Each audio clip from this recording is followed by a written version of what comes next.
Hello everybody, welcome to my area of inquiry project.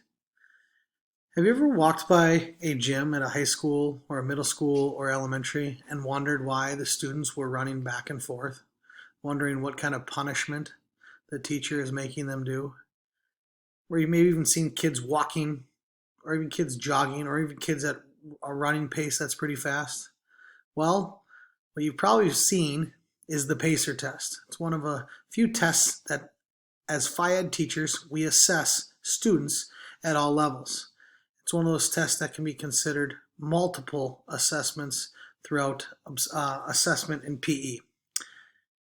I am Ricky Sainty, and I teach Exercise, Sport, and Science 1 and 2 at Rosemont High School. And I am going to talk to you about assessments and the area of inquiry for this assignment. What is the PACER test? The PACER test is a test that is obviously similar where it says Progressive Aerobic Cardiovascular Endurance Run. It's one of those tests that is a running test where we measure students' aerobic capacity and how they are able to quickly start from one spot, go to a different spot, and start again. And people sometimes call it the beep test. People sometimes call it the shuttle test. This is a multi-stage aerobic shuttle run. So it's a little bit of both that measures endurance level of students. It's one of those tests that we are looking for students to see where they're at with their aerobic capacity. Now, there's objective versus subjective. Objectively, you can assess the test. You can say, hey, what's your score? Was your score 50? Was your score 40? If you saw my proficiency scale, we have certain scores that we use for our testing. I do a little bit of both of objective and subjective, but for PE kids at Rosemont High School, we kind of do a little bit of both. But we ask them their score or their level, what level or score they got to, and based on that, they can be graded based on where they finished. Now, subjectively, you can find out, hey, there are multiple ways to evaluate or assess the kid. How was their body control? Did they show like they were in pretty good control of their body? Were they pushing themselves to the absolute max? What was their work ethic like? Are they sweating? Are they not sweating? Are they panting a little bit, breathing hard? Hey, it's one of those things that we're looking for students to see what their level of effort was for this test. So again, subjectively. Or you can find out, you can look at how fit or in shape they are based on what you deem as a teacher. Again, subjective way to assess a student. So there's multiple ways that we can assess the PACER test, subjectively or objectively. After PACER tests, we do some other fitness testing. We do the PushUp Test, which is our next one, and that is it assesses the upper body fitness to monitor progress during strength and fitness testing. It's one of those upper body tests we ask students to perform where they must go down from a push-up test or push-up position to a plank position back up to a push-up position, and we look for students to follow the cadence of the tape. So it's going to say down, up, 1, down, up, 2, and so on and so forth. And for this test, we're looking to see if kids can follow that cadence, because sometimes it's very hard to hold your body in a plank position, which is the picture on the right here, at a down position and pushing back up. It is a very difficult test. So again, how do we measure or assess these students? There's again ways to test it objectively or subjectively. There's different levels that students can get to. And there's also a number of push-ups that kids can get to. Now, if they come up and say, hey, well, I got 3 push-ups, can you measure that? Can you assess that? Of course you can. That's one of those things, how well do you know who they are or what they're doing? For subjectively, there are multiple ways you can evaluate or assess the push-up. Hey, what's their strength like? They look like a strong person that can handle themselves. Do they use correct form? Are they going at their own pace? Do they not get to 90 degrees when they're performing their push-up test? Again, you can deem that some of these students are doing this test objectively, or you can assess objectively or subjectively based on what you think. It's one of those assessments we're looking for students to see where they're at with their strength in their upper body. Curl-up test is a different test. It is a sit-up test or curl-up test, and it measures our abdominal strength and their endurance with that. It is a test, again, just like the PACER, that is used as a cadence. And the cadence is measured by up, down, 1, up, down, 2. And I'm going a little fast at this point. They're a little slower, so sometimes holding that up position, again, can be difficult for somebody. But again, how do you go about measuring or assessing a student based on how they did in the sit-ups and push-ups? Yes, we have proficiency scales for the push-ups and sit-ups just like we do the pacer, but it's one of those things is how do we as Phy-Ed teachers assess students? So objectively, maybe we look at their level. We look at their score. We compare their fitness levels at other ages, which is one of those criterion reference, which we'll get into later. But as a teacher, we try to do the best we can based on their score. We see what they do best based on their score. All right, we compare. Now, some teachers do that. Some teachers do it subjectively, where as a teacher, we can assess students' score based on how they perform. Where are they at? Can they perform the sit-up the right way? Is it correctly? How's their work ethic? Did they put the right amount of work into it? Did they try their best? Because some people just are doing their best they can. Now, based on that, how do you give them a score? Do they go at their own pace? Are they going away from their own the cadence tape?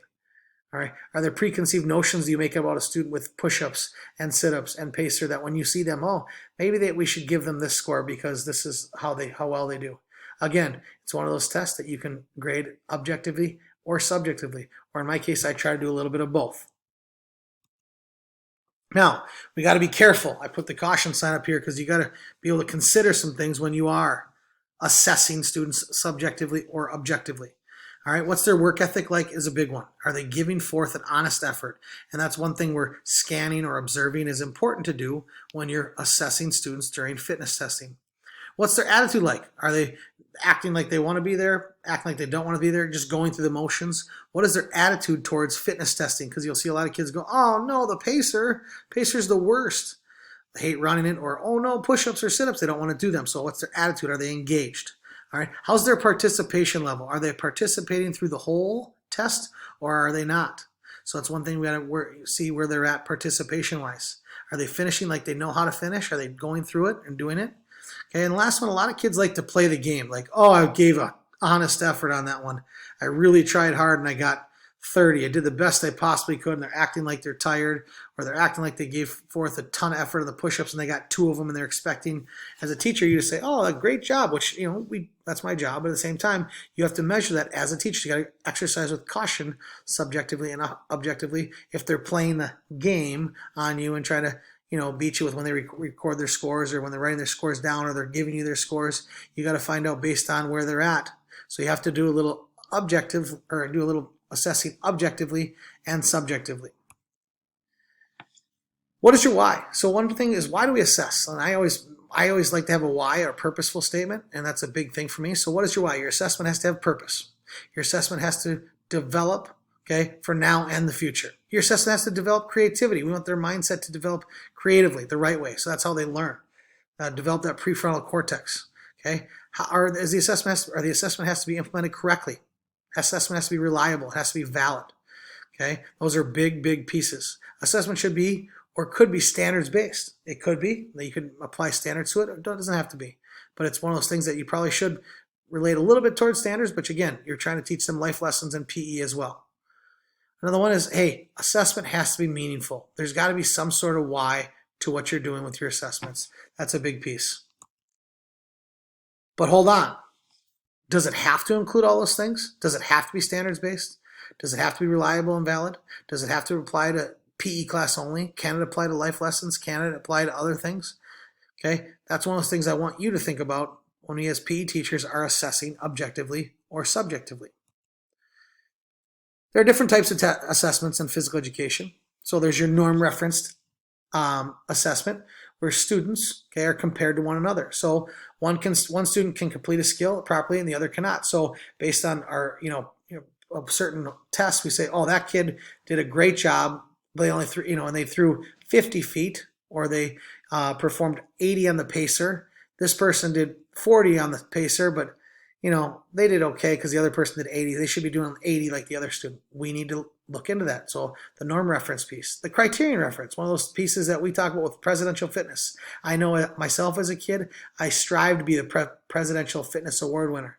And one of those things, you're comparing students to predetermined criteria or standards. So when you do that, are you really doing a good job of assessing students? Other types of assessment, there's impassive assessment where it compares students' performance to their previous performance, pre to post. We do a lot of pre to post so students can understand, hey, I'm improving over time. I'm showing that I'm developing the skills needed to improve from the first test to the second test. And that's where that playing the game is. We're trying to eliminate from pre to post, where some kids know and are smart enough to say, well, if I do a bad job in the first one, I can show how great a job I did in the second one and show a major improvement gap. Well, of course, that's out there, but we got to also do a good job as teachers of managing that. And there's your formative assessment, ongoing assessment throughout the class where students get continual feedback. It's one of those things we're trying to find, hey, you give them a quick check-in, okay, with a quiz or a skill unit. You say, hey, we're going to do a football quiz today, see where you're at. Or you just do one of those tests where you just, hey, show of hands, show me what it looks like, example-wise, what it looks like to throw a football. Looks like, or what is the line of scrimmage called in one of those things in ninth grade we try to teach. It's important. Okay. Other types of assessment. There's the summative assessment. Takes place at the end of a unit. Okay, end of the unit, trimester, end of the year, encompasses the whole trimester. You're saying we're going to summarize everything here. We're going to put it in one final exam, and you got to do a great job on it. Is that beneficial to FIAD? Okay. Is it beneficial to do a summative assessment? I do a final exam, but I try to make it so they're getting the general terms for physical education. It's really important. All right. So a summative assessment, another type of assessment for physical education. Either way, we want to bring it all together by saying subjective versus objective. What are you teaching? What are we teaching? What am I teaching? One of those as teachers that I have to do is manage both. How do I figure out a way that I can encompass both? All right. Why do physical education teachers do fitness testing? We need to know our why. Our why is important. It's important to develop lifelong fitness skills and fitness habits for these students. So knowing my why every day, the reason I do what I do is to provide that knowledge for these students so they have it in the future. And those types of assessment are uber important for physical education, knowing all 5 or 7, or being able to test students subjectively or objectively, knowing norm reference, criterion reference, capacitive, the other, formative and summative. Those are very important as well. We want to make sure we're trying to encompass all those. So as a teacher, my job is to develop assessment or ways to assess students that are correct for all students and fit the way as a FIAD teacher. That is my area of inquiry assignment. Please let me know if you have questions. I'd love to hear your comments and feedback based on what you thought of what it is like to assess as a physical education teacher.